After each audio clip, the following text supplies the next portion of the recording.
আসসালামু আলাইকুম। কলম্বোতে দ্বিতীয় টেস্টে শ্রীলঙ্কার বিপক্ষে ইংলিশ ব্যবধানে হেরেছে বাংলাদেশ ক্রিকেট দল। গল টেস্টে প্রথম ম্যাচটি ড্র হলেও দ্বিতীয় ম্যাচটি হারের কারণে লজ্জাজনকভাবে সিরিজ হেরেছে বাংলাদেশ।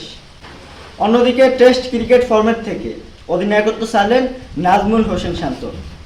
বিসিবি সভাপতি বুলবুল আহমেদ স্যার যখন ক্রিকেট বোর্ডের সভাপতি হন, তখন নাজমুল হোসেন শান্তর সাথে কোনোরকম আলোচনা না করেই তাকে ওয়ানডে ফরম্যাট থেকে অধিনায়কত্ব সরিয়ে দেন। তার এই প্রতিবাদ স্বরূপ টেস্ট ক্রিকেট থেকে অধিনায়কত্ব চাইলেন নাজমুল হোসেন শান্ত। এটা বিসিবি সভাপতিকে হলুদ কার্ড দেখানোর মতোই। তার যে ফাউল ডিসিশন, ওই ফাউল ডিসিশনের হলুদ কার্ড দেখিয়েছেন শান্ত। আমরা জানি নাজমুল হোসেন শান্ত টি-20-তে পারফেক্ট নয়, তবে ওয়ানডে টেস্টে নাজমুল হোসেন শান্ত অসাধারণ। আমরা সবাই নাজমুল হোসেন শান্তর সমালোচনা করি, কিন্তু দিন শেষে ওয়ানডে টেস্টে নাজমুল হোসেন শান্তই বর্তমানে সেরা ব্যাটারদের অন্যতম। আর 3 ফরম্যাটে 3 জন অধিনায়ক, এটা মানানসই নয়। আর সেই জায়গা থেকে অধিনায়কত্ব চাইলেন নাজমুল হোসেন শান্ত।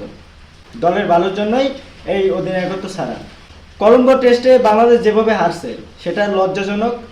আর সেটার কারণ হচ্ছে পরিপূর্ণভাবে পিচ অ্যানালাইসিস থেকে বিভিন্ন ম্যানেজমেন্টের এই দায়টা নিতে পারে, যে ম্যানেজমেন্ট বা নির্বাচকরা যে দল ঘোষণা করেছেন সেটা খুবই বাজে ছিল। আর সেই জায়গা থেকেই ক্রিকেটাররা ভালো পারফর্ম করতে পারেনি, এজন্য ম্যাচটা হারছেন। আর যাদের কাছ থেকে ভালো পারফর্ম আশা করা হচ্ছিল তারা সেই পারফর্মটা করতে পারেনি, এজন্য ম্যাচটা হারছে। আর সঙ্গে সঙ্গে সিরিজটা হারছে। তবে আমরা আশা করি সামনে ওয়ানডেতে এবং টি-20তে বাংলাদেশ ভালো করবে, সিরিজ জয় করবে ইনশাআল্লাহ। বাংলাদেশের ক্রিকেট অনেক দূরে এগিয়ে যাক।